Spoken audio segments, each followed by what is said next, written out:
That looks good. Howdy, neighbors. Yeah, so today we're going to be going over more about Ahsoka. We're going to be talking about some Harry Potter stuff because September 1st is back to Hogwarts. And I'm going to be showing you how I make my content and take my Easter egg notes. Let me just put out the announcement there for some others who may want to join in.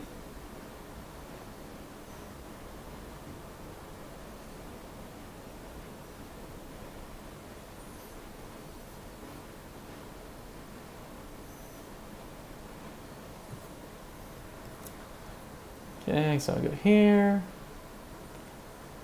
go here,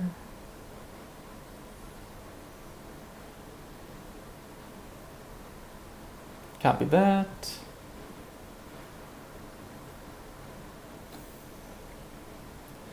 and let's see who we can post this to.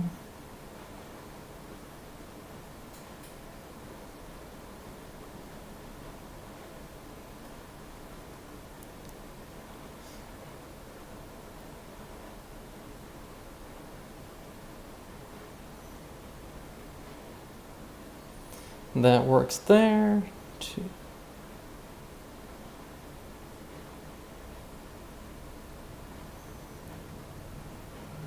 Set there and two. All right, so let's get into this. So the last time we did it, we already went over episodes 1 and 2, and there was a lot of awesome details that we found for Ahsoka. Now I'm going to go more in depth and just look for the main ones that are more hard, how do I say this, more for sure Easter eggs, more than just references or more than just parallels to other things in the Star Wars universe. I'm going to start out with the Screen Rant. Screen Rant? Yeah, Screen Rant article here. Let me switch over. Hopefully everyone can see this. Make sure it fills out the whole screen here.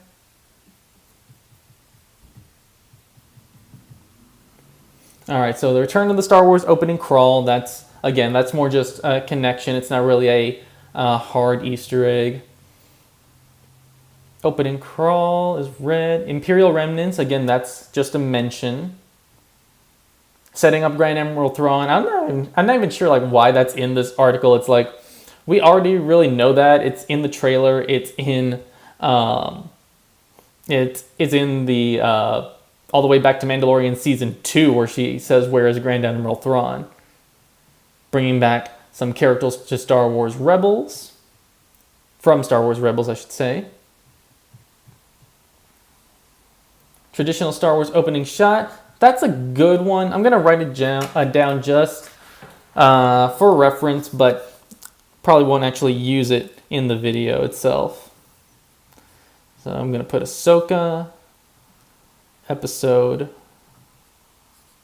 1, Easter eggs. And if you haven't seen, I use this Star Wars Moleskine book to open up to take all my notes and Easter eggs for movies and shows.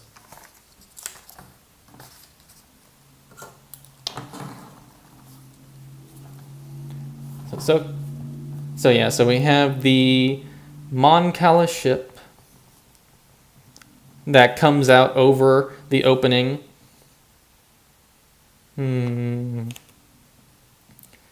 Comes through screen. During opening. Referencing the Star Destroyer. I'm going to say that's more. Dave Filoni very much is attached to the original trilogy more than anything. So I'm going to say he's referencing there the Star Destroyer that comes across the screen at the beginning of A New Hope.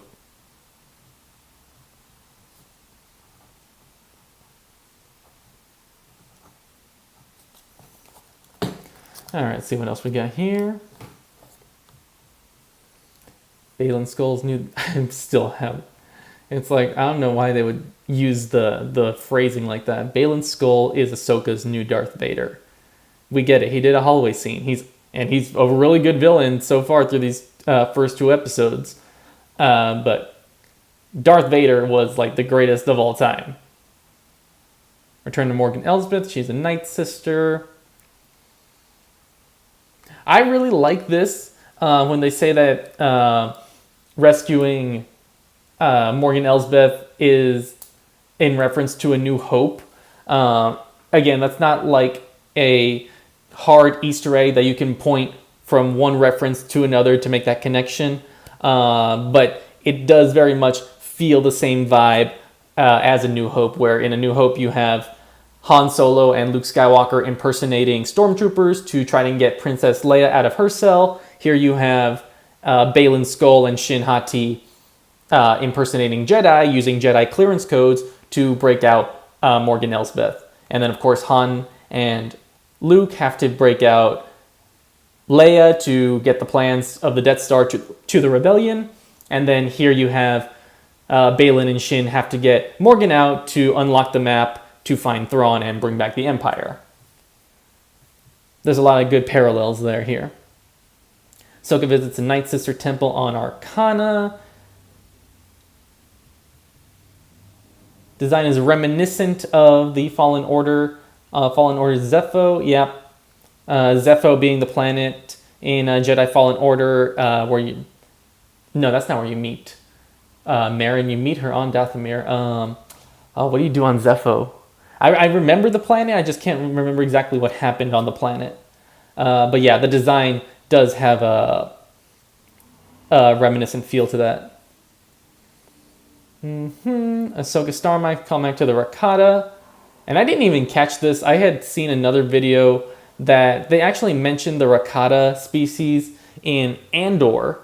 And I'm getting a whole education on this because I was not very familiar of Knights of the Old Republic. I still am not for the longest time, but I'm getting more into it and to what kind of references they're making in the Star Wars canon to this old video game.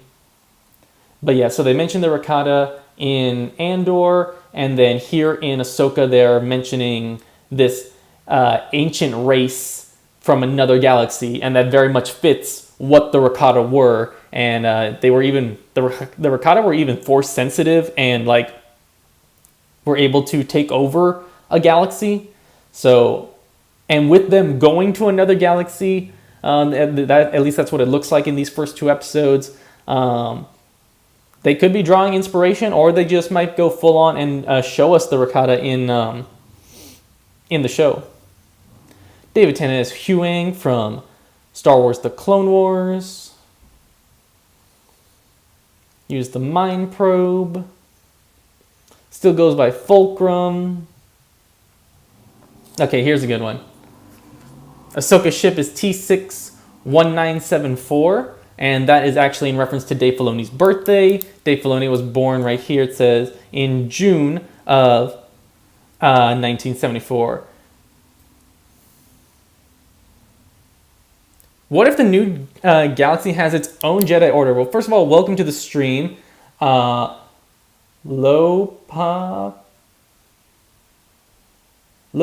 Bader? Loparev Bader. Okay, I'm so sorry if I messed that up. If you want to give me a little bit more about how I can pronounce that. But, you know, I would not be opposed to that idea. That's a good idea there. But yeah, so... And like I said, the Rakata from the Knights of the Old Republic, they were force-sensitive beings, and we'll go, I'll show you an article in the video where it talks a little bit about them right now.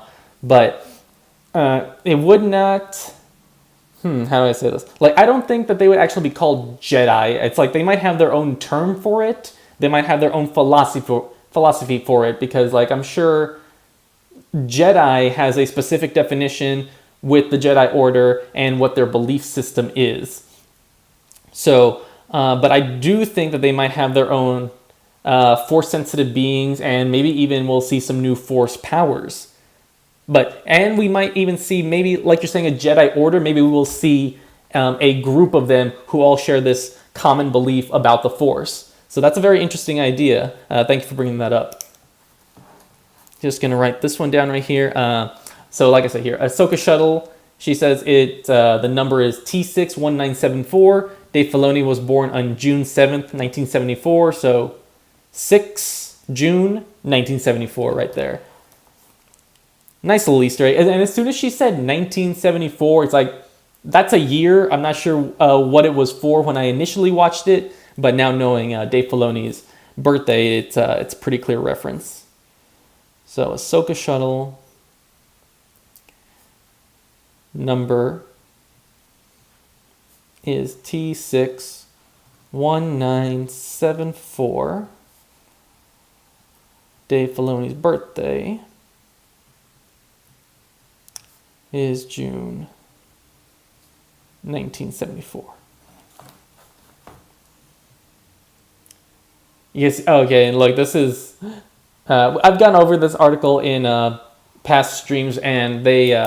This is not correct. Don't believe this. It says that we get a cameo from Admiral Akbar. It's actually, there are Mon Cala, the same species as him. But it's not Admiral Akbar. They showed.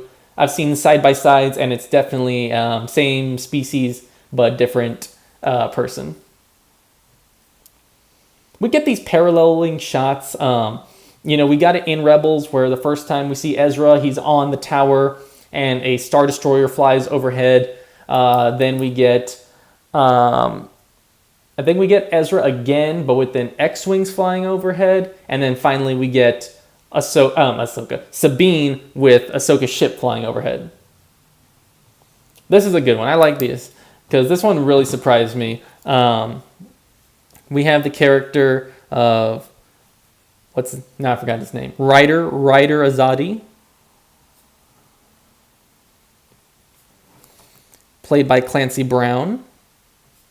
And Clancy Brown, this actor right here, is the same actor who did the voice of Ryder Azadi in the Clone Wars, in Rebels. So very much keeping that same, not tradition, because they're not doing it all the time, but another actor who gets to play the animated character in live action. So we got that obviously with Bo-Katan Kryze, who is played by Katie Sackhoff in the Clone Wars and in Rebels, and then in live action in the Mandalorian season 2 and 3. And then also, I forget his name, but the actor who was the voice of Cad Bane also played him in live action in Book of Boba Fett. Who else? I know I'm missing someone. We have that one. The voice of Zeb is also the voice of Zeb in live action, but Zeb is a CGI character, so he's still doing voice. He's not really acting as the character, but doing a great job of it. When he came in Mandalorian Season 3, I was really excited to see him. But here we have Clancy Brown. And when you look at the character of Ryder Azadi, let me get this, Ryder Azadi. Yeah, you can see where they got the inspiration and why they would choose him to do the voice, because it's very clear that he was a character might have been based on him. Why is that opening up? I don't want that. There you go.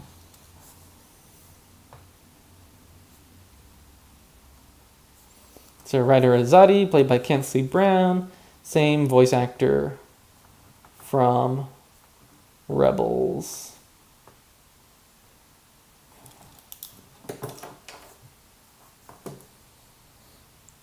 Okay, and then we also have Jai Kell, who is right behind him. He's the senator that he asked to stall while they look for Sabine. But Jai Kell is actually a character from Rebels. He was one of the cadets at the Imperial Academy that escapes with Ezra in that scene where he has to infiltrate the academy and find some information.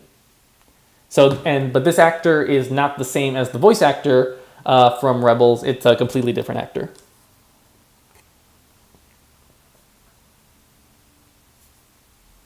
You spell Kell with 2 L's. Okay, Jai Kell. from Rebels. Live action debut.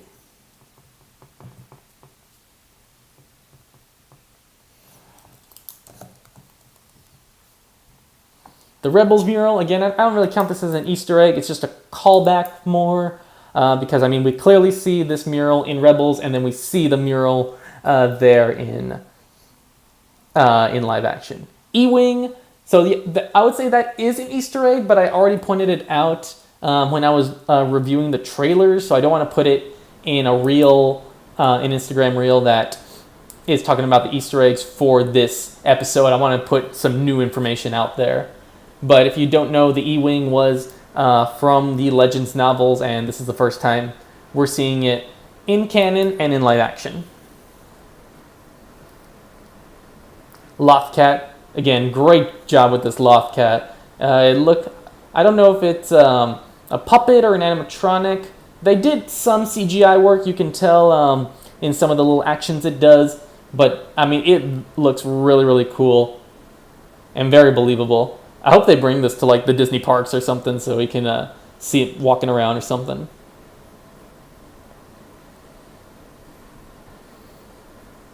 Merrick, who is going to be Darth Jar Jar, obviously.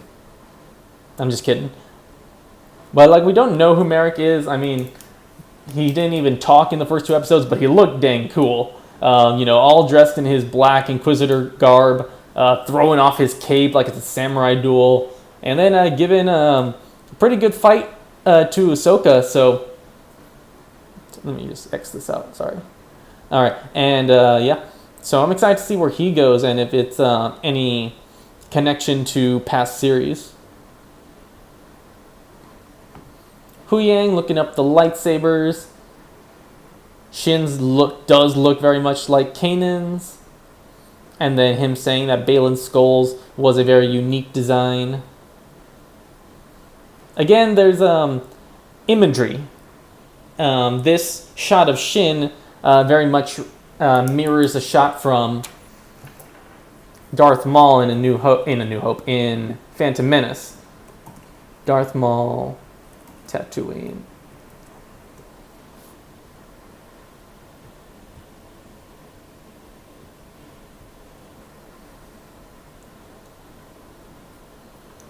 Images. Yeah, here. So we have him like looking out into the desert with his hood, and then she has her little probe, and it's not shown here, but yeah, Darth Maul also has a little probe that comes back with some information for him.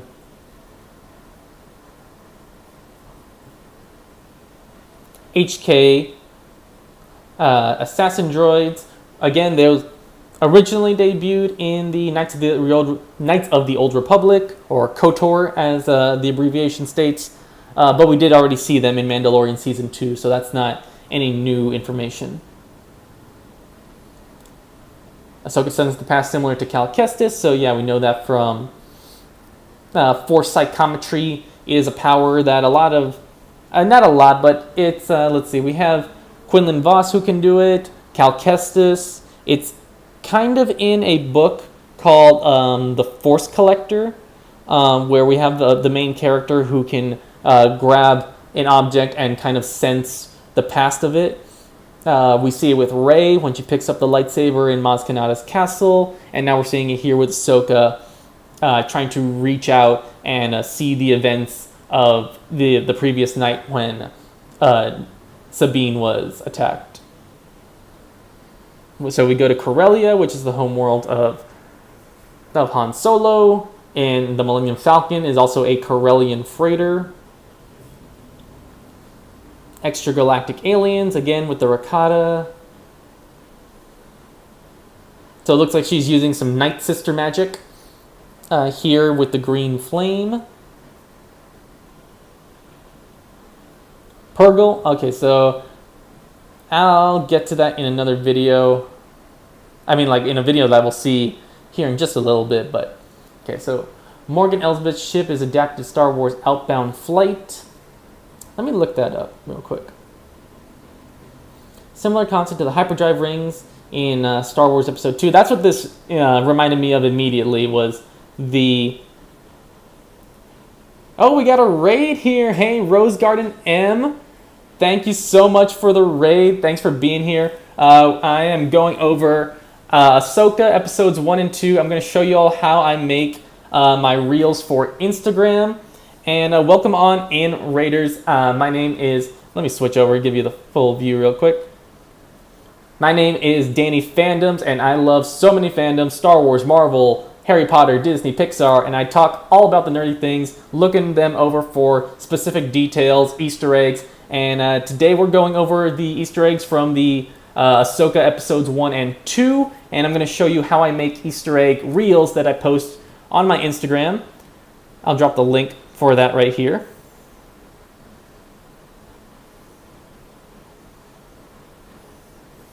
But good to see all of you here. Let's get back into this. So I was just telling them that this very much reminds me of the hyperspace rings that we see in Attack of the Clones. Hyperspace ring, Attack of the Clones.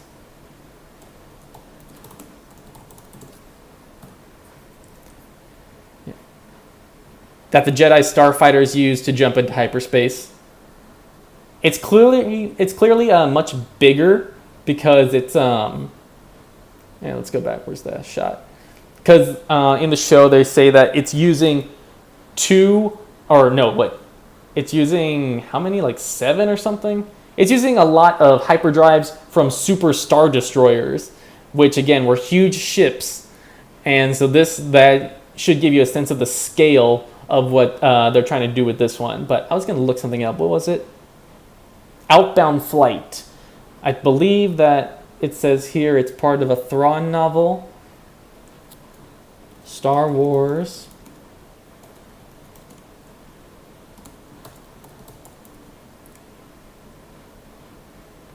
Outbound Flight. Okay, so it's a Legends novel from Timothy Zahn, who wrote the Thrawn books and is still writing Thrawn books.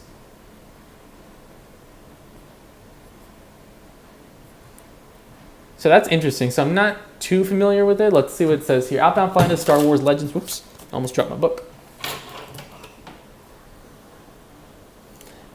Is a Star Wars Legends novel from author Timothy Zahn that tells the story of an ill-fated outbound flight project, which was originally mentioned in Zahn's 1991 novel, Heir to the Empire. And then we also get that reference of Heir to the Empire in the trailer. Haven't seen it yet in the episodes here of Ahsoka. Published by Del Rey in hardcover on January 31st, 2006. Okay, so it's not super old even. The first paperback edition was released January 30, 2007. Includes a short story called The Mist Encounter.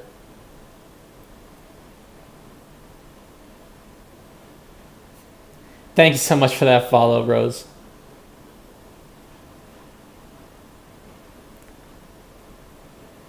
On an epic voyage far from the Republic, and the Jedi confront their extraordinary enemy and test their limits to honor the sacrifice against their most devastating challenge. I want a little bit... Okay, plot summary.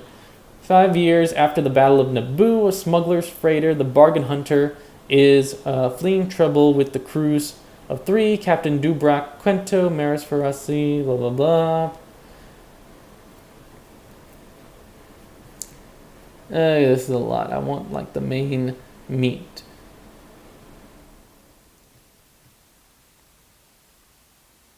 Obi-Wan and Anakin agreed to accompany the voyage for at least part of the way. So how far does this...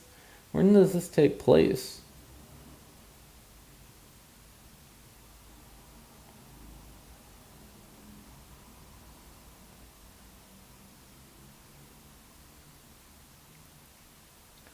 Makes a call to his real master, Darth Sidious. Okay, so this is prequel era. Well, it would have been, because since this is Legends.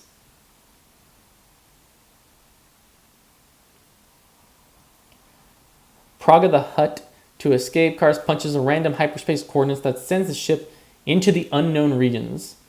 Praga's ship manages to follow them, called the Hunter Com, believing they made an intentional jump to a secret cache. Aboard the flagship, the smugglers are introduced to the Force Commander Mython Nurado, Chris expansionary fleet, and generously offer. Okay. The story shifts to Coruscant where Jedi Master Joris Kabath and his Padawan Lorana Jinsler interrupt the meeting. Funding his proposed outbound flight project, insisting that its importance outweighs the other problems of the Republic. Doriana suggests compromise. Back in the unknown regions. So I guess outbound flight just means trying to get to the unknown regions, which is exactly what they're saying here in the episode about where Thrawn and Ezra would be. I guess they need a more powerful hyperdrive to travel that distance. Return of the Phantom and the Ghost. Good to see Chopper again.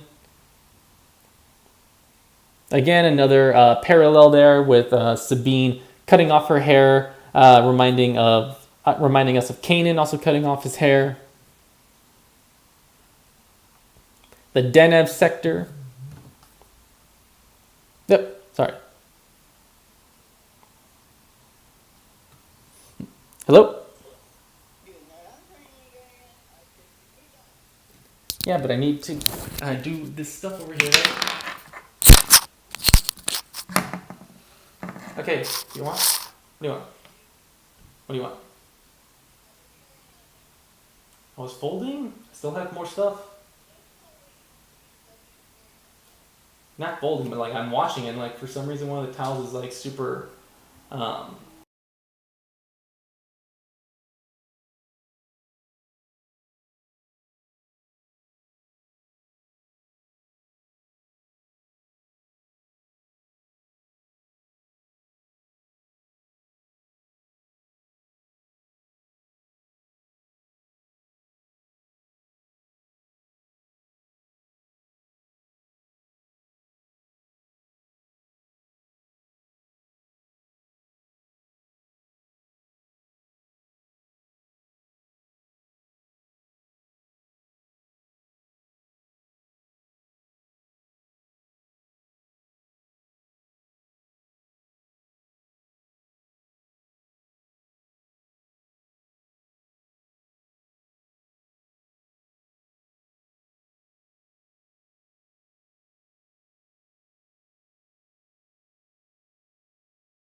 Sorry about that, guys. I don't know why they're calling me on a Sunday. But let's keep going over here. So we have... so to the Deneb sector. Yes, Deneb sector, I believe we said that that is the same system, or not. It's a system that's close to Dagobah. Yeah, you could say it's work. It's also some other stuff that's like, what? Like, you can handle it on your own. Ahsoka's end credits are in the Sith language. Yeah, so I did watch a video that translates all these and like it shows the Sith alphabet. Here it's listing them, all the planets that we see in the end credits. So I'm not sure which is which, but yeah, there's there's ones that we recognize like Lothal, Mandalore, Yavin, Dathomir, Corellia, Pisana, Coruscant, Cetos, which is new and first seen in this series. I forgot to ask, Rose, how was your stream? What were you doing over there? Tell me about it. So that's it for this article here. Let's look at what Den of Geek has to say. Even though I think Den of Geek just covers like the plot of the episode, not really the Easter eggs. Mary Elizabeth Winstead, Lars Mikkelsen, and it says it here for episode 1, but yet we didn't see him in episode 1. Grand Admiral Thrawn was just mentioned. Good, playing Phasmophobia for a bit. I've seen some people play that. Looks interesting for sure. Great to hear that you had a good time. All right, let's see. Thrawn. Yep. Ezra Bridger. David Tennant as Huyang. Clancy Brown as Governor Ryder Azadi. Jai Kell, Morgan Elsbeth, Night Sisters. Definitely full of jump scares. That's what I've seen. That is what I've seen. Pathway to Peridia, I have Scion, Chopper, Lothal, Corellia, Arcana, Cetos, Ahsoka, T-16, Fulcrum, the Phantom, Merrick.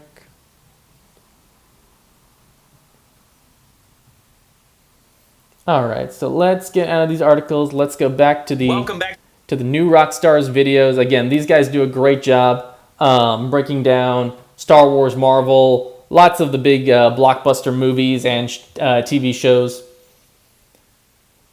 I'm going to lower the volume here. Rockstars, I'm Eric Voss, and this is a breakdown of Star Wars Ahsoka Episode 2, Toil in Trouble, a reference to... No, this is Episode 2. I need Episode 1.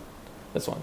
Stars, I'm Eric Voss, and this is a breakdown of Star Wars Ahsoka Episode 1, Master and Apprentice. Yet another Star Wars moment that makes Qui-Gon Jinn wish he was born just a few years later for medical technology to heal stab wounds. I am loving this series so far. It's doing some interesting stuff with Star Wars lore. I got some theories, folks. My Easter egg breakdown of Episode 2 will come to this channel tomorrow, and me and Tommy's Wookiee Leaks discussion of Episodes 1 and 2 are over on the Break Room channel. Please subscribe to that channel. And SAG-AFTRA has informed us that entertainment journalists like New Rockstars are allowed to cover movies and TV shows like this during the strike, but we...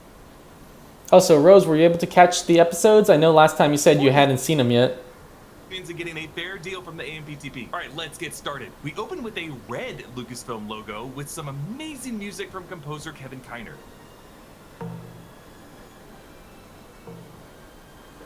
Music in this episodes were great. Music for Clone Wars and Rebels, but often what you heard on those shows were just leitmotifs to John Williams' Star Wars themes. But in some rare moments, especially in the later years, Kiner's true talents really came out. And here, there's this unusual... Waiting on the roommate to watch them? Tell the roommate to hurry up. I consider to be a story of witchcraft and astrology. Way more than I expected. Whereas normally the Lucasfilm fanfare has a mix of red and blue lights flashing over the metallic heads, now it is only the color red. We see the mask of Vader, then C-3PO, then a Clone Trooper helmet. Could we get a Rex cameo this season?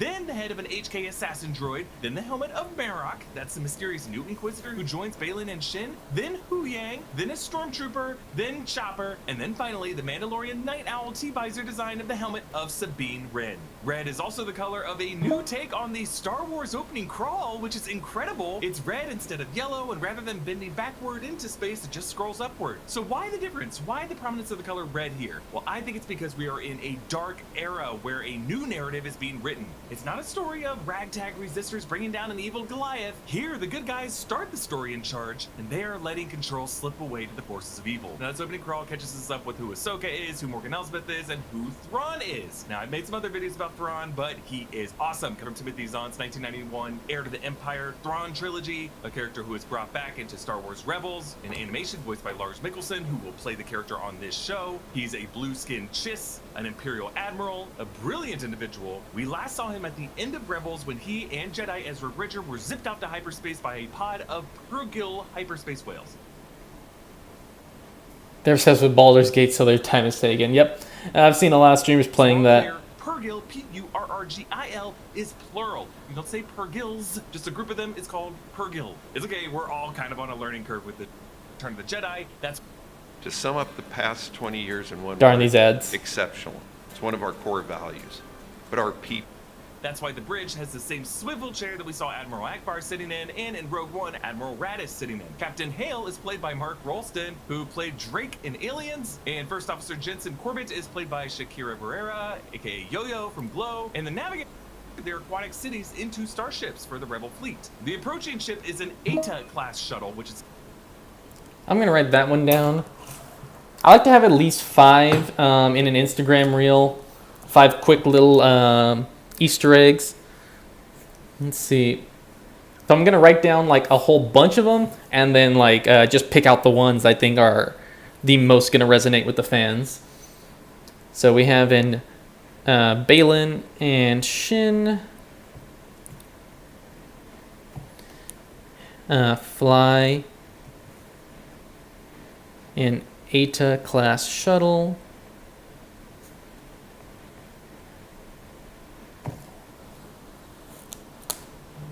Because these were used as Jedi...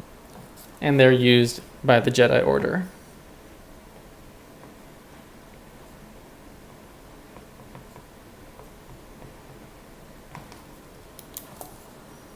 shuttles during the Clone Wars. It approaches Mon Calamari's ship now with its down-facing wings framed to look like it is closing in on this ship with a vice grip. The comms officer reports, "They're Jedi." and I like how that astromech droid turned and said too, like, wait, the This episode is titled Master and Apprentice, referring to these hooded visitors. And yes, they do sun and the moon. Yeah, we already know Baylan and Baylan Skull and Shin Hati.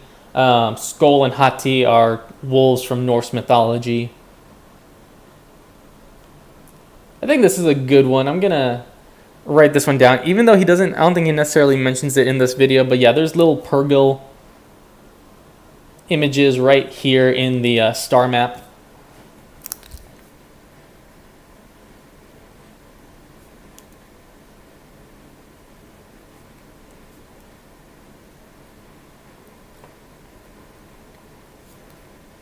And there's also one, if you look really closely, let me see. We point out the significance of wolf imagery because I think these names were chosen by design. Baylan is played by the late Ray Stevenson. He passed away earlier this year, and it's R.I.P. Ray Stevenson. So good on this show. That's why this episode ends with "For our friend Ray." Baylan Skoll is an old Jedi who, based on his age, would have been a contemporary with, perhaps indicating that the Blue Squadron is back in.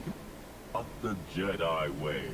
I am no Jedi. This show Chills. clearly wants us to draw a parallel between Ahsoka and Baylan. One master who gave up on her apprentice because she saw the nightmare extreme of the Jedi way. One master who thinks that he actually can do it right, but just doing it his own way, with Orange. Kevin Kiner uses dramatic piano to unlock a scomp link, which are normally so Elspeth's ancestors. We learn the Night Sister talking about the history of Rancors, and he said this. It is said that the witches of Doubt. The whole place was clearly rigged to blow up and keep its secrets from being found. And you'll notice the sphere she finds is buried in the same material. The Night Sisters planned for perhaps this map to never be found. It's awesome. Again, watch Rebels. 1 second, let me give him my charger.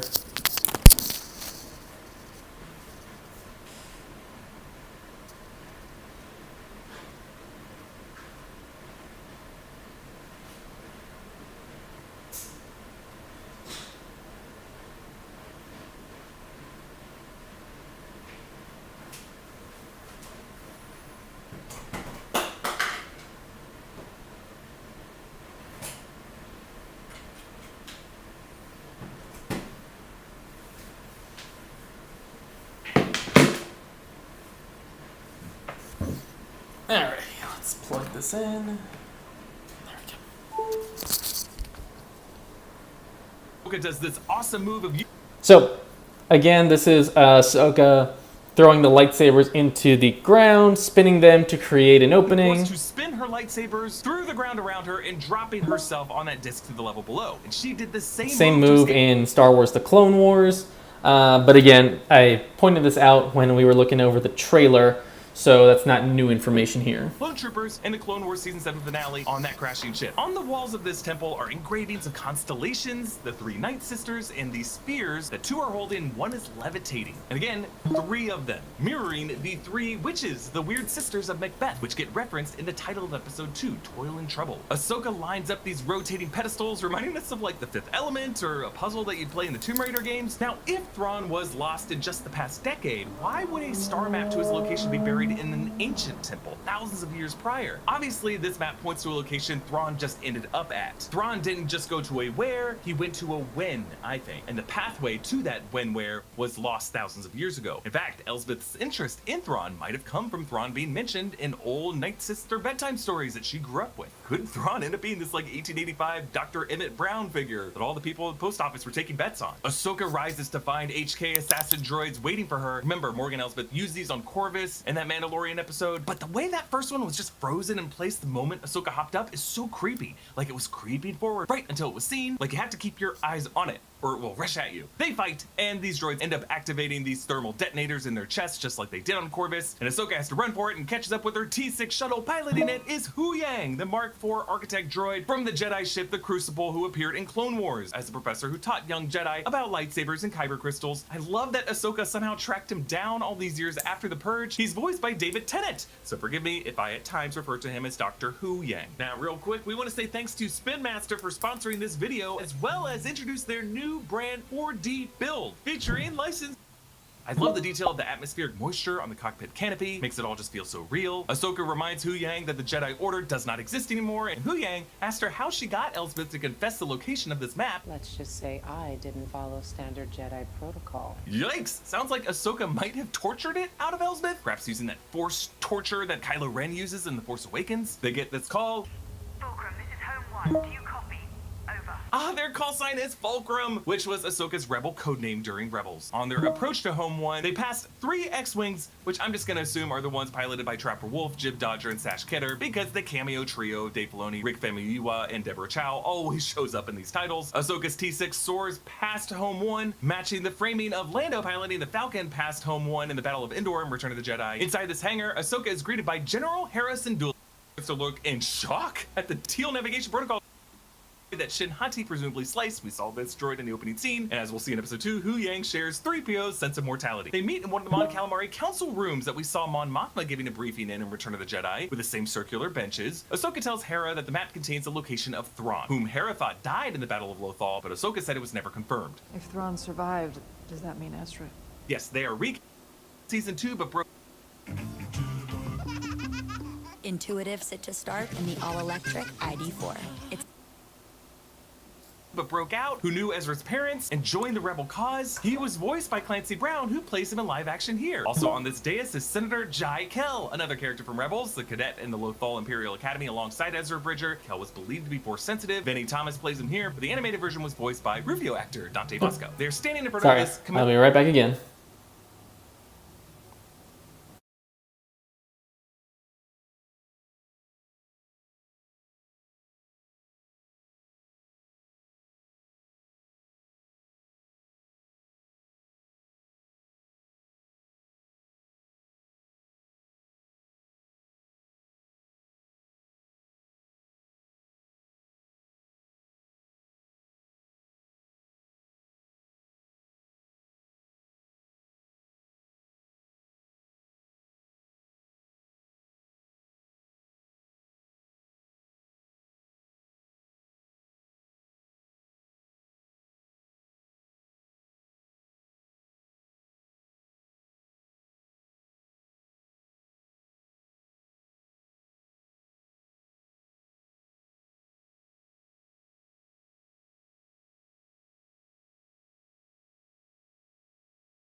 Okie dokie. By the way, I'm going to order some Panda Express if anyone wants anything. Mural. We saw this in the final scene of Rebels. Sabine Wren painted it. She's quite the artist, and it is the same exact 2D illustration. It depicts the whole Ghost crew: Hera, Sabine, Ezra, Kanan Jarrus, Zeb, and Chopper, Loth cats, and we see 2 Loth wolves. 2 of them. One light, one dark. Could this mirror Skull and Hati as the wolves of Norse mythology? Are they, in a way, fighting on the same side of the Ghost crew? So Ryder asks Jaikel, Where is she? actually, I think you can see Sabine. Yeah. So this is a nice one where he's asking where is Sabine, and then you see her bike going right there, taking off. Right in the far distance, in the background on the ground there. Okay, set to some rock music that is Actually gonna write that one down. I like that one.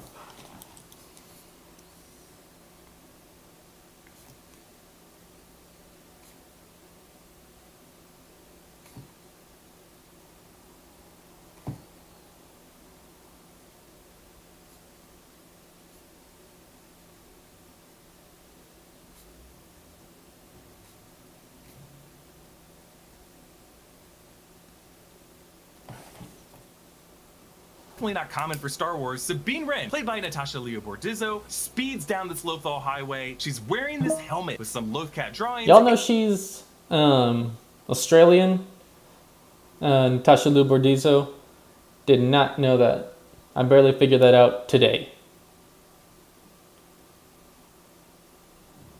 Which I wonder might be Ezra's. Meanwhile, the Orbesh on the traffic overhangs reads caution, and then later, Sector 7, Sabine is chased by 2 E-Wings. Now previously, these only showed up in Legends literature, first introduced in the Dark Empire comic. They were known as escort shuttles introduced during Thrawn's campaign to rebuild the Fallen Empire. Sabine seems to have a familiar relationship with this pilot, and notice his call sign is Spectre 2-1. So Spectre was how the crew of the Ghost numbered themselves. Sabine was Spectre 5, Kanan Jarrus was Spectre 1, Harris Syndulla was Spectre 2, Chopper Spectre 3, Zeb was Spectre 4, Ezra was Spectre 6, and then later on, Hera and Kanan's son, Jason, was Spectre 7. So it seems like they've continued that tradition with all the Lothal pilots. The astromech droid that shorts out is actually based on the vintage R2-D2 toy from Kenner with the teardrop indents for the red and the blue eyepieces. Really, really fun Easter egg there. Sabine lives in a communication tower that looks like Ezra's roost. Lothal Net Comm Tower E272. Seems like she's just moved into the home that he started the series in. On the walls, she's painted several stormtrooper helmets that have been X'd out. You can also see some drawings of Loth cats, Loth wolves, Chopper, and some stacked stones. It might be a nod to her Jedi training of having to stack stones, like Yoda did with Luke on Dagobah. And we learn that she is kept as a pet.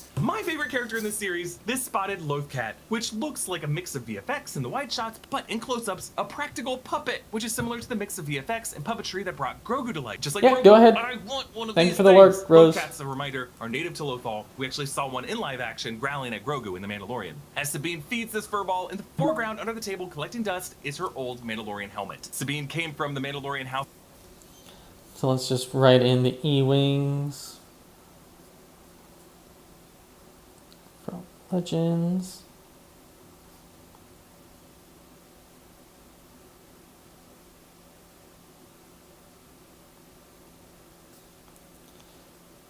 Ahsoka.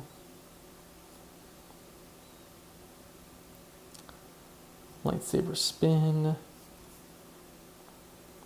Same move from Clone Wars. Vizsla and served as an Imperial weapon specialist before she defected, but her family on Cronus remained loyal to the Empire. She briefly wielded the Darksaber. She got trained by Kanan in Season 3, but she handed off the Darksaber to Bo-Katan Kryze. Sabine had always kept her hair short because her scalp would get hot under the helmet, so the fact that her hair is grown out now, she plays a hollow recording from Ezra Bridger. All these members of the Ghost crew had their own families that they were either running away from or dying to get back to, yet they still loved each other. And clearly Ezra doesn't want to insert himself in between Sabine and her family. Morgan. It's been said that luck is what happens when preparation. Morgan Elsbeth tells Shin that she's a Night Sister of Dathomir. You're a witch. A survivor. Damn. So Elsbeth rejects the pejorative of someone who would use sorcery for whims, instead reframes the idea of being a Night Sister as a believer who holds closer dogma in order to survive over the ages. Someone who has survived in the way that the Jedi and the Sith have not survived. Shin still doesn't trust it though. Yeah, What what? thread is she spinning? No, it's not witchcraft. Yes, Elsbeth. What happened there? Let me just check something real quick.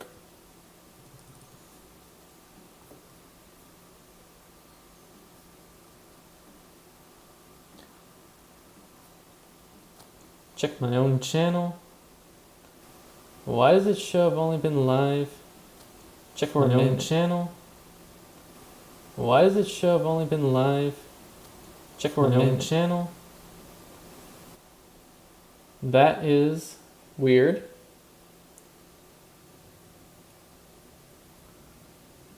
Don't know why I did that. Let's spy on Tina real quick. She's playing some Fortnite.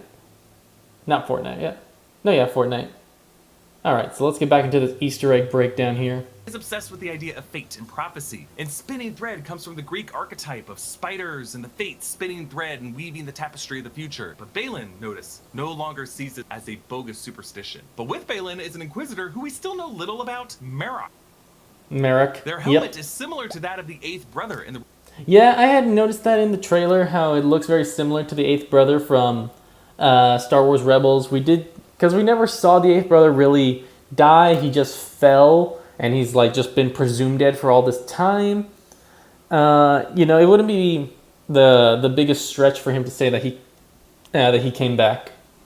Season 2 finale, that character supposedly died. But reminder that Inquisitors are Jedi hunters recruited by Darth Vader and Palpatine after the Purge, all of them former Jedi, to hunt down all the other Jedi refugees that are still in hiding. We know this one's an Inquisitor because all Inquisitors carry this round-hilted lightsaber that spins like this. Sabine dreams about Ezra, and we hear his voice saying,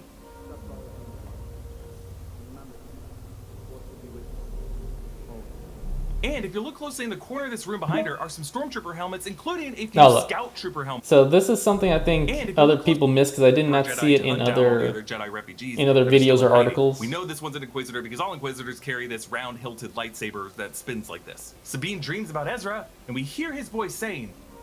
Right here. So we have a Scout Trooper helmet with the orange and the yellow, and I believe that matches up with Ezra.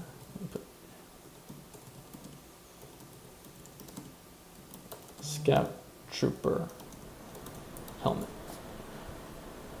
Yep. Orange, yellow Scout Trooper helmet.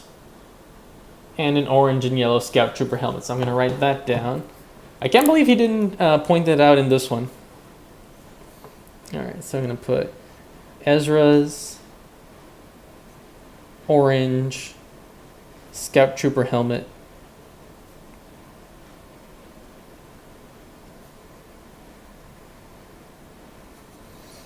In Sabine's room. And then I'll also note, I believe he pointed this out earlier, but she's living in the communications tower that Ezra was living in at the beginning of Star Wars Rebels.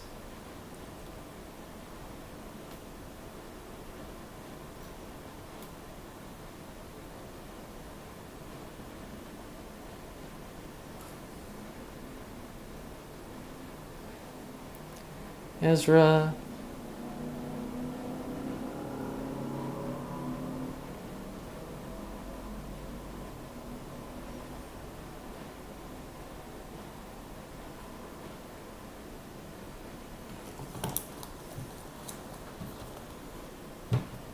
All right, let's get back into this.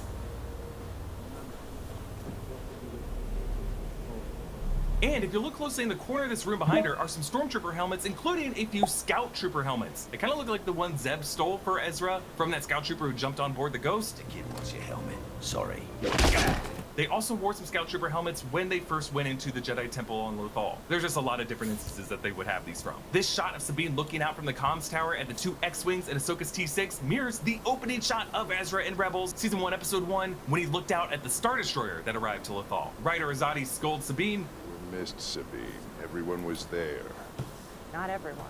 Yeah, Sabine skipped the ceremony because it didn't feel right without Ezra there. Kevin Kiner doesn't sample John Williams' themes exactly, but he does include some riffs that evoke it, like he does here. Oh yeah, the music in this one, I think is just fantastic. I think it's really setting the scene, and they very much feel inspired by John Williams, but still feeling fresh and new.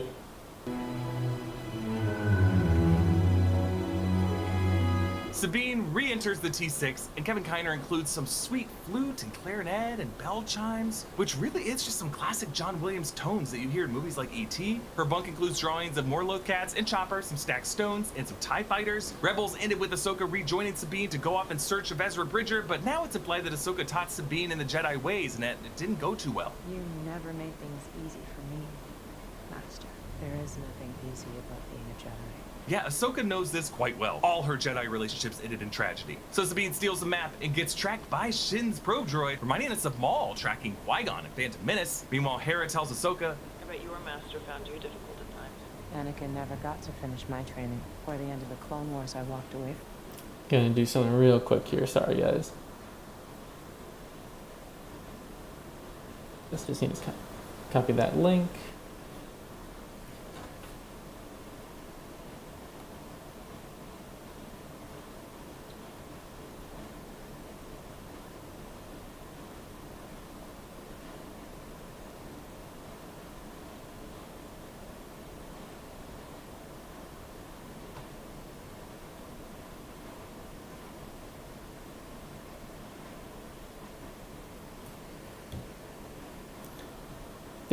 Not this one.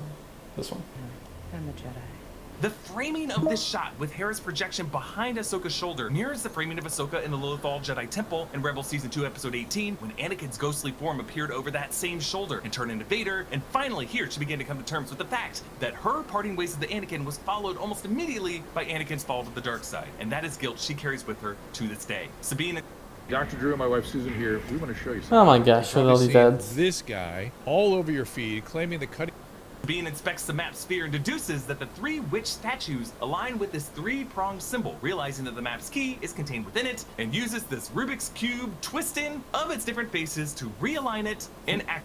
And if you don't follow For the Lore, that's the number 4 the Lore on Instagram, he does a great job of like actually finding what props they use to make the objects you see in these different movies and shows. He said like this is just like it's basically like a Rubik's Cube. It's a puzzle ball, and he has the link to it in his bio.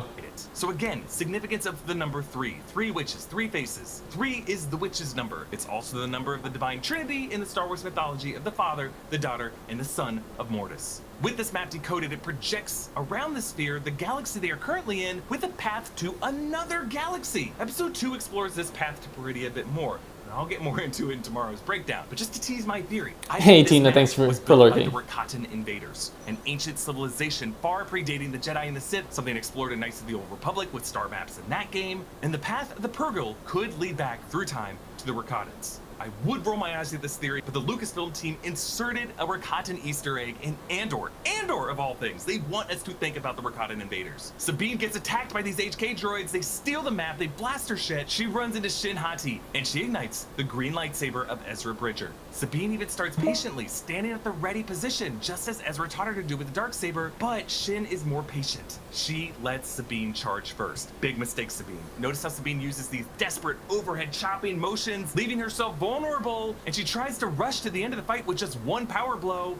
I mean, to be fair to Sabine, this is the first time she's picked up a lightsaber in years, and Shin, we just saw at the beginning of this episode, got a whole warm-up round of New Republic officers with clumsy trigger fingers. And throughout this fight, notice how Shin fights Sabine closer and closer and closer to the ground until she stabs her through the side. I guess missing vital organs, because even after the stab, Sabine continued slashing, which I guess is the show's way of saying, she's okay, she'll bounce back. But either way, this apprentice lost the battle of apprentices, because on the good side, the master and apprentice are still separate, and they're facing a master and apprentice who have had a lot more time together trusting each other. So I love these closing credits. They show golden lines on a star map. This is the path to Peridia that gets talked about in episode 2. It's passing through constellations and words in an ancient language. They pass a Loth Wolf and I think I just noticed that gets talked about in episode 2. It's passing through constellations and so Jon Favreau is an executive producer. Okay, that's good to see that it's still even though this is more of Filoni's story, Jon Favreau is still there. An ancient language. That's pretty cool. A loath wolf and a ring of Purgle hyperspace whales. And notice how all the different lines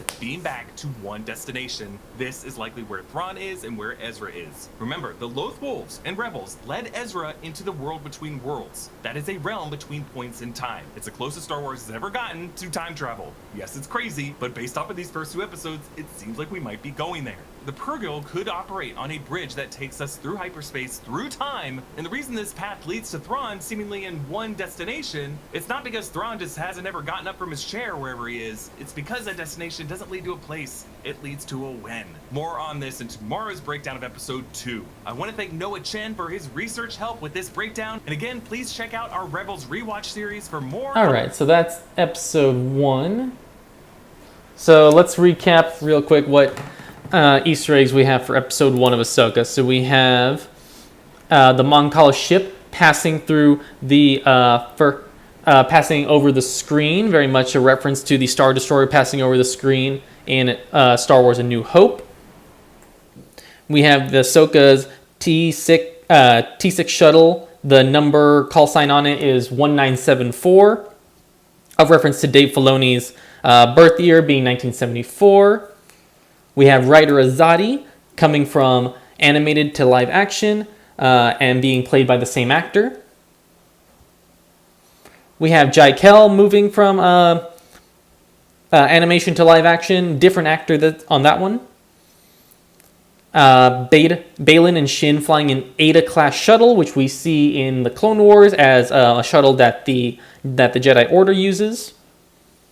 Ryder asking where is Sabine, and then we see her moving off into the distance. That's probably my favorite one because I really love when they show like little thing in the background because I know you're going to be distracted with the foreground and what's happening with whatever characters are saying or doing there, that you might miss something going on in the background. So seeing Sabine there in the background and right as he's asking where she is, I think that's very, very clever.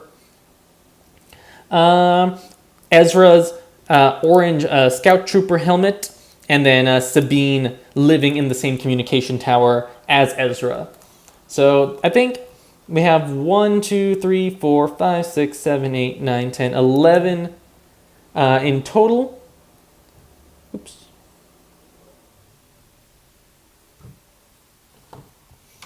Let's see what we got here.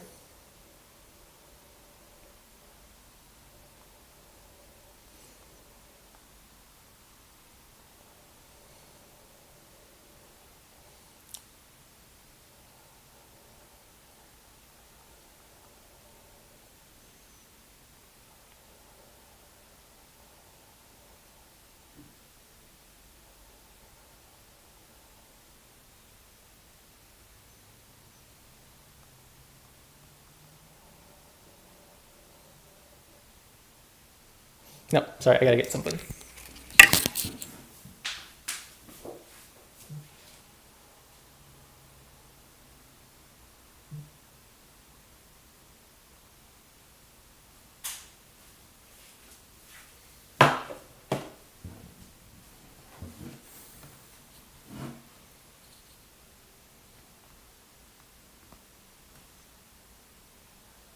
All right. So for sure, I'm going to use the 1974 reference to Dave Filoni's birth year. And I'm also going to use the Ada-class shuttle reference. I'm going to use Ryder asking where Sabine is. I'm going to use Ryder himself. And let's see. Jai Kell, Purgle image in the map. Oh, and for sure Ezra's orange scout troop helmet. So I think 5 is a good number to go for a reel because I'm trying to keep it in the 30-second range, and I can go a little over. I'm okay with that, but it is short form content, so I wanted to stay in that shorter range.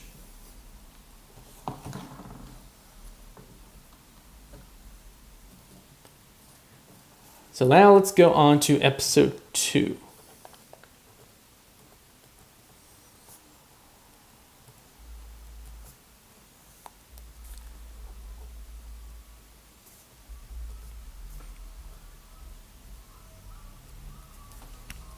So now that's a new page. That's a new page on the Easter egg, official Easter egg notebook here. We're gonna see how much we can fill up with details on this one.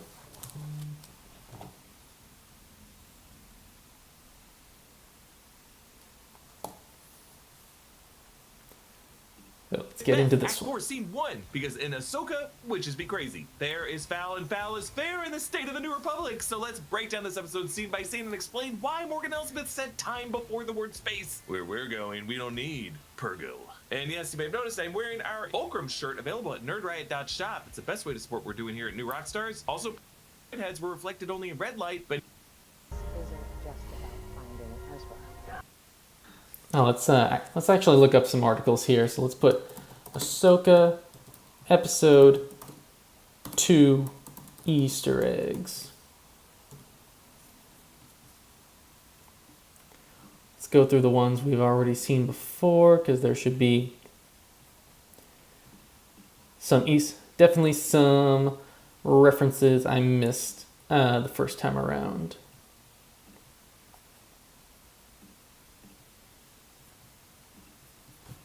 Just gonna skim through it real quick. Okay, so yeah, the Purgil flying in the clouds, that's gonna be something.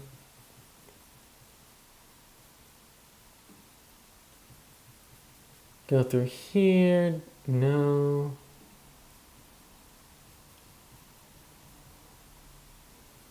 Corellia, First Order, Sabine comes out of retirement.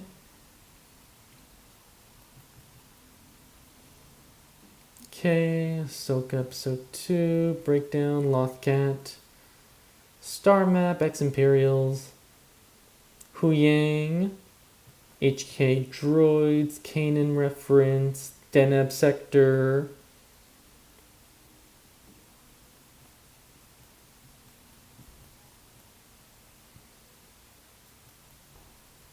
HK Droids, Night Sisters, really awesome shot there.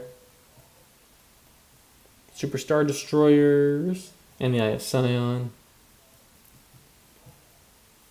And I think we're all good there. So now let's just get into the video and start scrubbing along. after Sabine's defeat last episode and Huyang's absolute burying of her ego, Ahsoka pulled her out. Are the three witches of Ahsoka? Perhaps Sabine and Baylan are no longer. It's not enough that Sabine is man. There were two galaxies. Stonehenge in our world was. To sum up the past 20 years in one word, exceptional. It's one of our core values. Was constructed sometime between 3000 BC on that historical myth. I wondered if those Jedi ruins could have been built on top of something even older, because even the again with the music. it's clear they're trying to evoke something from a completely foreign galaxy. We're not in Tatooine anymore, and thank God, because I've hated sand. It's coarse, rather irritating, it gets everywhere. Anyway, Baylan says, Tell her I believe we have located the reflex point on Cetos. now, if Morgan Elsbeth was able to tell Ahsoka that the map sphere was on Arcana, how did she not know where the reflex point was? Was Morgan just unable to decode the map? This tells us something must be significant about Sabine and her insights. She was one who connected the three faces, and it really could just be because of a Night Sister connection with Morgan and Shin. The power of three has finally synced. Baylan looks up at the sky through the concave arc of one of these columns. Right there, you're gonna see it. Yeah, that horn makes There's it sound the like Purgle. something is calling to him. Perhaps another whale call of the Purgle, since it is So their put path that he's gazing out at. Baylan. Ahsoka force senses Sabine and Shin's duel from the night before. Sees a Purgle in the clouds. That's too bad. So this is called psychometry, and it's a relatively new force ability that was introduced in Clone Wars episode Hunt for Zero, used by the Jedi Quinlan Vos. No relation, but I wish. And the Obi-Wan Kenobi series revealed that Quinlan Vos survived the Purge and traveled on the path of runaway Jedi. So who knows, maybe Ahsoka and Quinlan cross paths at some point. Sabine's Lothcat regards Ahsoka curiously, as if appreciating those cat-like points on top of Ahsoka's Laku. And that lowering HK droid appears way earlier than I initially spotted it. He's in the shot right after Ahsoka lights. Yeah, that's another good one for the background. That we're focused here with the message to Ezra and Ahsoka, and then we can just see the HK droid sneaking around in the background there. HK droid. Background. behind Ahsoka.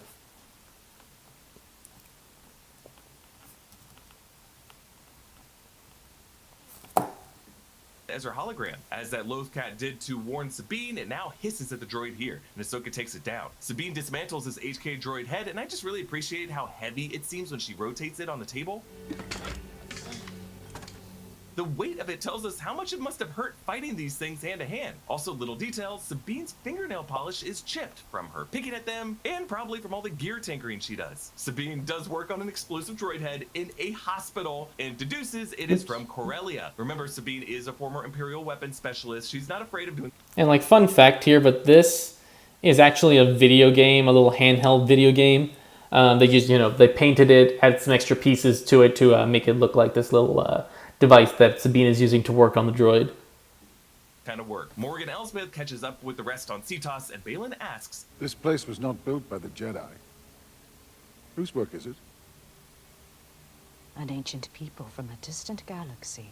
ooh, just by looking at these ruins, even before the star map lights up, Morgan knows what they are, which tells us that they are not Night Sister ruins. If they were, she probably would have claimed them as the work of her ancestors, as she did with the ruins on Arcana. Morgan uses a green frame to boil the cauldron. To activate the sphere. Green was the color of the sorcery used by the Night Sisters in Clone Wars. And Morgan explains, this is our galaxy. And then the star map appears around them. It looks so great. And she lines up another... That looks like a really good shot. I'm pretty sure this is in the volume, that giant room of huge screens that they use for The Mandalorian, Obi-Wan, and then since been used in other shows like for Marvel, Star Wars, and other things like that. But this one makes really good use of it.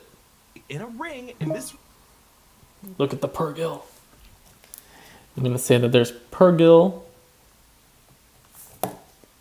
Little Purrgil images. Hey, zoom in. Enhance. Purrgil images in the star map.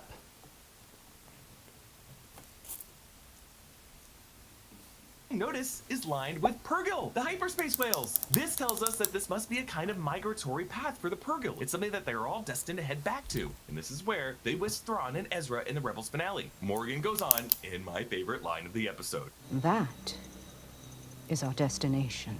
The pathway to Peridia. Some call it that. The children at the Jedi Temple call it that. It comes from old stories. Fairy tales. Tales which are based on truths. So much to Tales which are based on truth. Yeah, that is a great line, just because we get so many variations of that in Rebels when Ahsoka says there's always a bit of truth in legends to Ezra, and then we also have the armorer in the Book of Boba Fett saying that, talking about Mandalore the Great, talking about the history of the Darksaber, and then saying like a lot of it. Oh, and like the history of the Jedi-Mandalore War, and saying that all of it is just in legends. Is a new thing in Star Wars lore. It sounds like it's a fairy tale that Balin... Here we go. There's always a bit of truth in legends. Truth in legends. In that moment, Ahsoka was affirming things like the legend of Mortis with a father, son, and daughter, real experiences she went through.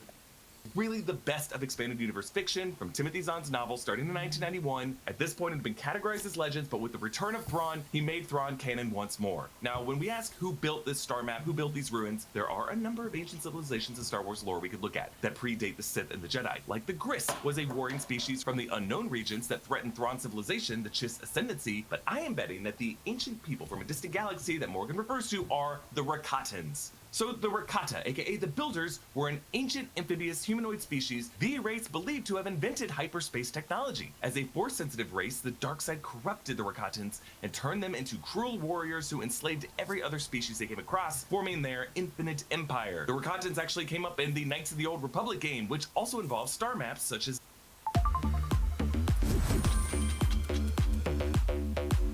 Come on.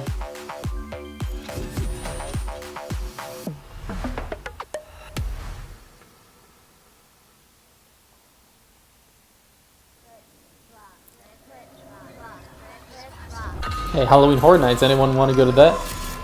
Universal? Dave Filoni and his team are clearly into Knights of the Old Republic. They keep bringing up references to Knights of the Old Republic details like the Crate Dragon and its giant pearl from the Mandalorian Season 2 premiere. We also know that Lucasfilm wants us to remember the Rakatans because they included in Andor of all titles, this cryptic little Easter egg. It's a Quati signet. Blue Kyber, Skystone, the ancient world. Celebrates the uprising against the Rakatan invaders. The uprising against the Rakatan invaders. The moment the current ancient era of Star Wars civilization overthrew the Rakatan Empire. So with this detail in Andor, the Rakatans shifted from being an apocryphal legends backstory to firm Star Wars canon. So my theory is that the Rakatans are the ones who built these ruins. The Night Sisters are a cult from that Rakatan era using dark sorcery predating the Jedi and the Sith. And the Purrgil are the species of whales that the Rakatans derived hyperspace technology from. We might be looking at a pathway not just through space, but through time, because Morgan says here, Thrawn calls to me. Across time and space. So I think that's more of that's going to be more of a theory because she's saying time and space, that people are going to associate that with the world between worlds. That's no concrete evidence there, but I think it is. I think it's a good possibility.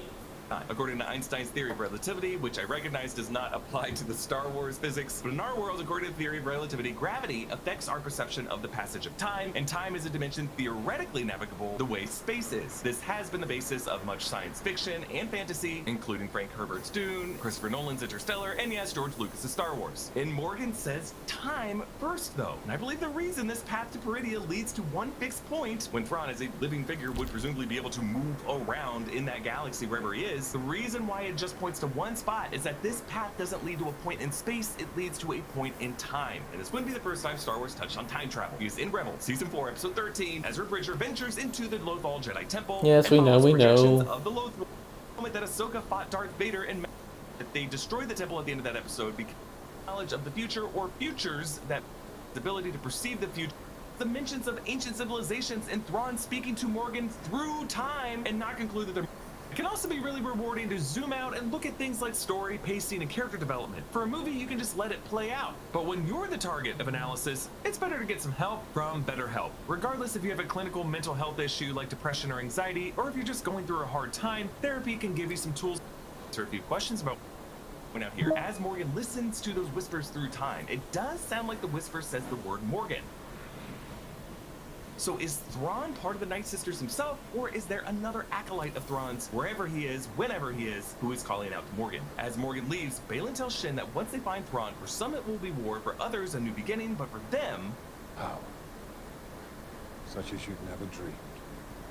Baylan's objective is beyond the Rebel versus Empire conflict to the present generation, beyond the Sith or the Jedi, whose teachings that they practice now, really an ancient interpretation of the Force that has been lost to the ages. Okay, on to Corellia, which has an atmospheric gate similar to a Star Wars story. That's where Han Solo got his start. 6 besides Min Weaver is played by Peter Rebels. He is voiced here by Dave Filoni himself. Chopper voiced by Dave Filoni, we know that. In 2022, unlike other astromechs we've seen, his head dome can kind of wobble compared to R2-D2's that can only rotate laterally. This gives Chopper a bit more zaniness and sass. Our man's always talking shit. So Weaver explains to Ahsoka. They have loyalty so long as they're paid. And you? I'm a businessman, General. My loyalty is to my investors. Son of a bitch. Like in Season 3 of The Mandalorian, this is part of Lucasfilm's long game of showing the vulnerabilities of the New Republic that are just gonna make it easier for threats like the First Order to rise. This whole debate over the New Republic's defense priorities is better explored in Chuck Wendig's Aftermath novels, as well as Claudia Gray's Bloodline, which goes into Leia Organa's fallout with the New Republic and the formation of the Resistance. Hu Yang, meanwhile, continues to practice some Jedi protocol as he plays matchmaker to try to get Sabine to return to Ahsoka, but I like how he does not flatter her. I have known many Padawans over the centuries, and I can safely say your aptitude for the Force would fall short of them all. I love this line because it shows that Sabine isn't just like a randomly apt Your aptitude for the Force would fall short of anyone I've ever seen. Yes, great advice from Hu Yang. Force, she sucks. But again, she still has some mysticism with these dreams, and they may be rooted in something older than Jedi orthodoxy. Meanwhile, Weaver explains that they produced 9 hyperspace engines from the old Star Destroyers for some new ship that Hera calls bullshit on, because the New Republic isn't working on anything that big. We learn later that this is for Morgan Elsbeth's Eye of Sion, and 9 hyperdrive cores is totally excessive. You should only need 1, but for something this big, you need 9. And in our numerological focus on the number 3, magic number 9 is reports the only droids they have boss that she saw an HK move. Does this in the fight with Marok later. With an HK droid, the Inquisitor unfurls the cape like a up the second half of the lightsaber and starts looking like a true Inquisitor. And we're just assuming this is an Inquisitor because they're carrying the same kind of lightsaber the Inquisitor does. And yes, Marok does look like the 8th brother with that helmet, but the 8th brother died at the end of season 2, so who knows? You know, he says he died, but he fell. I think if you didn't see a body, he could be alive still. You can't just shoot it down, it would crash into the port city. Just ready a tracking device. And don't miss this time. Good lord. It sounds like when Hera says shooting the down will crash into the port city below, Chopper's response is, and that's bad? Those of us who call Chopper a war criminal remember Rebels Season 2, Episode 9, Stealth Strike, when Chopper sabotaged a gravity well in the Imperial Interdictor to there were other ways Chopper could have handled this. And you just cannot ignore all the times he was a little stinker. I get it. Calling Chopper a war criminal. No, I did not go through your stuff. And as Chopper puts his hands on his hips, it sounds like he chirps, did you go through my stuff? And then, yeah. Yes, you did. It definitely does sound like he says that. This is a switch bike. This is a switch bike. No, this. Yes, you did. Rogue rotates a lightsaber blade and chucks it at Ahsoka. Balin's Eta-class shuttle fires on Ahsoka, and Marok boards it. And I think my favorite Ahsoka move of this episode, she no-look dodges the lightsaber as it boomerangs past her shoulder. The tracker that Chopper uses looks somewhat like the puck that Obi-Wan Kenobi uses to track Jango Fett in Attack of the Clones, but Hera rolls the Phantom 2 over the CT transport, giving Chopper a window to toss this tracker on the hull, and it is freaking badass. Kind of reminds me of when Rey rotates the Millennium Falcon in The Force Awakens with the dead drop to align Finn in the gunner seat.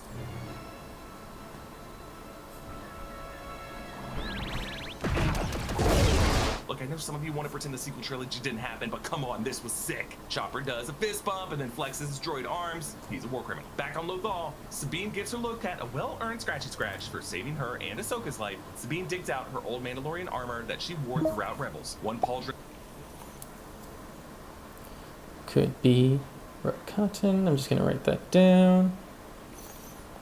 So here we can see Purrgil again. So we have like 3 different times we see Purrgil in this episode, and it's right here. That's the image of a Purrgil on Ahsoka's shoulder pad there. Oh. On Ahsoka, on Sabine's shoulder. Rebel crest, one pauldron decorated with a Purrgil, some chest pieces, and then 2 wristband braces that were given to her by the Mandalorian protector, Ben Rao. That's a good one. I had seen that and then I forgot about it, so I'm glad we went through this video so we can go through it again. So yeah, so we see the gauntlets. Given to Sabine by Fen Rao. Season 3, Trials of the Darksaber. Now, this painting of the armor is actually what we saw Sabine wearing right at the end of the Rebels series. The paint job on the armor was different throughout most of the show. We see Sabine kneeling in front of her helmet and using a knife to cut her hair. Kanan Jarrus does the same thing in Rebels Season 4, Episode 10, Jedi Knight, shaving his beard and cutting his knot with the knife. Does this mean Sabine could be headed to death? Maybe, maybe not, because Sabine would always keep her hair short before, because her head or scalp would get hot underneath that Mandalorian helmet, and now she's back in the armor. Hera and Ahsoka watch Weaver arrested by the New Republic officers with ships marked with police and Orbesh, and Ahsoka says, it's not loyalty.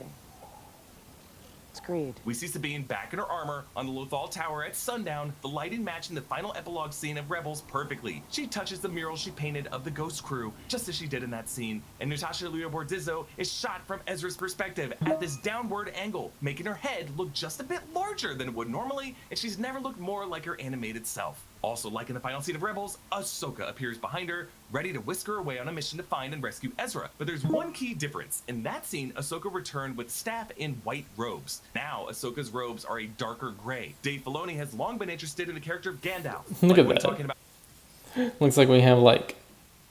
Oops, let's give it. Now, Ahsoka's robes are a darker gray. Dave Filoni has long been interested in the character of Gandalf. Like when talking about Kanan as an incomplete mentor, Filoni said, "A lot of my modeling comes from a lot of my exposure to reading Tolkien. Gandalf is not a complete mentor. He's way more down the path than anyone else, but he's not complete. That's why he's very symbolically gray. He has to figure it out along the way and then attain a new level." After people thought Ahsoka had died when her voice appeared in The Rise of Skywalker, Filoni tweeted an image likening her with Gandalf. In the Rebels finale, Ahsoka was in white, the sun behind her, meant to evoke Gandalf's return as Gandalf the White. But now, Ahsoka in gray suggests a reverse of that transformation. She's less of the enlightened, perfect mentor, and now she's more of an uncertain gray Jedi. But that uncertainty is where she needs to be for the road ahead. Ahsoka allows Sabine to take them out to hyperspace, calling her Padawan.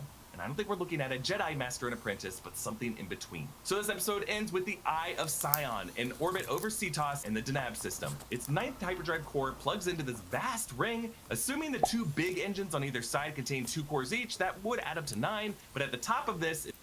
So the thing I'm just going to note here is that the Eye of Sion very much is reminiscent of the hyperspace loops that the Jedi used in Attack of the Clones.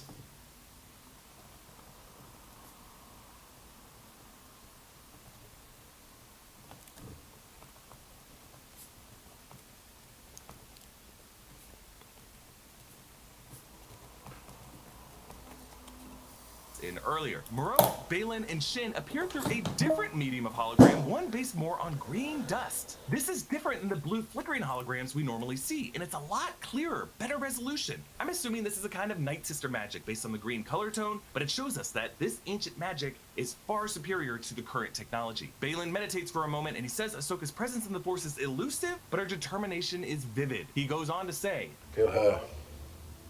It'll be a shame. There are so few Jedi left. Sentimental. True. A curious exchange. Of these three, Shin, Murrock, and Balin, Balin is the only one of these three to have not yet gone saber to saber with Ahsoka. We know from trailer footage he will, but he is reluctant to do so. As a former Jedi, he doesn't like the idea of purging any other Jedi. Bear in mind that somewhere out there, though, is Luke Skywalker. And truly, with The Last Jedi, the Jedi Order will come to an end, and Hu Yang will cry. Please support us with this. And that is everything we got going on today. So let's go over what we have here. We have for Ahsoka Episode 2, we have that Balin sees a Purrgil in the clouds. There's Purrgil on the star map. There's Purrgil on Sabine's shoulder pad. So there's Purrgil in a lot of areas we see, and we know that they're going to be very important. I mean, they wouldn't have brought them in. We know how important they were to Rebels, and we know we see them in Mandalorian Season 3? Yes, Mandalorian Season 3. So I definitely think they're going to be played up more here also.